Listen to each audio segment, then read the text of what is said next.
ஒரு ஆங்கில பத்திரிகை நடத்துறாங்க, பேரு ஃபெடரல். அதுல என் மகாலிங்கம் எப்ப 1000 கோடி எழுதியிருக்காருன்னு பாருங்க. ஜூனியருடன் பத்திரிகை என்ன எழுதியிருக்கு பாருங்க. மீடியால எத்தனை முறை நீங்க 1000 கோடி போட்டீங்க தெரியும். ஒரு அதிகாரி ரைடு பண்றாங்க, உங்க மீடியால எவ்வளவு இன்ஃபர்மேஷன் வச்சிருக்கீங்க. நான் உங்களுக்கு மீடியாவுடைய பேரை சொல்லி, ஜெர்னலிஸ்டோட பேரை சொல்லி நான் சொல்றேன்.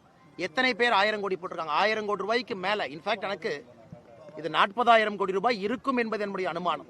என்னோட கால்குலேஷன் படி மொத்த பாரையும் அவங்க வாங்கக்கூடிய மொத்த சரக்கு சேல்ஸையும் கால்குலேட் பண்ணா 40,000 கோடி ரூபாய் தாண்டணும். ஆனா நான் ஒரு பொறுப்பான ஒரு பதவியில் இருக்கேன். அதனால இன்னைக்கு ஈடி என்ன சொல்லியிருக்காங்களோ அதை வச்சு நான் போறேன் 1000 கோடி ரூபாய்க்கு மேலே.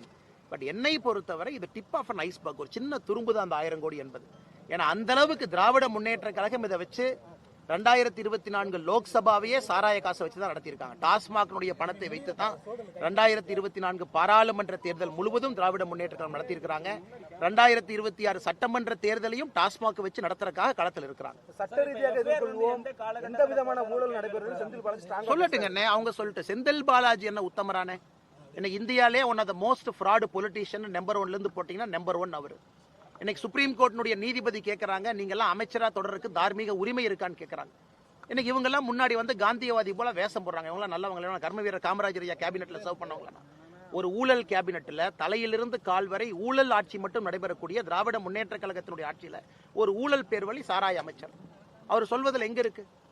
அந்த சார்ஜ் ஷீட் போட்டு பாருங்க. சுப்ரீம் கோர்ட் 1.5 வருஷம் ஜெயிலில் இருந்தவர் டிரான்ஸ்போர்ட் ஸ்கேம்ல. எத்தனை முறை பெயில் டினை ஆச்சு, ஒரு முறையும் சுப்ரீம் கோர்ட் என்ன சொன்னாங்க? அதனால இவர் சொல்வதெல்லாம் நாம் இன்னைக்கு ஒரு சத்திய வாக்கு வேத வாக்கு எடுத்துக்கிட்டாங்கன்னா அப்புறம் சத்தியத்துக்கும் நேர்மைக்கும் என்னங்க நான் நம்பிக்கை? நான் சொல்வது முதலமைச்சர் சம்பந்தப்பட்டிருக்கிறாங்க. டாஸ்மாக் வழக்குல முதல் குற்றவாளியாக மு.க. Stalin, MK. Stalin accuse number 1 டாஸ்மாக்ல இருக்கணும்.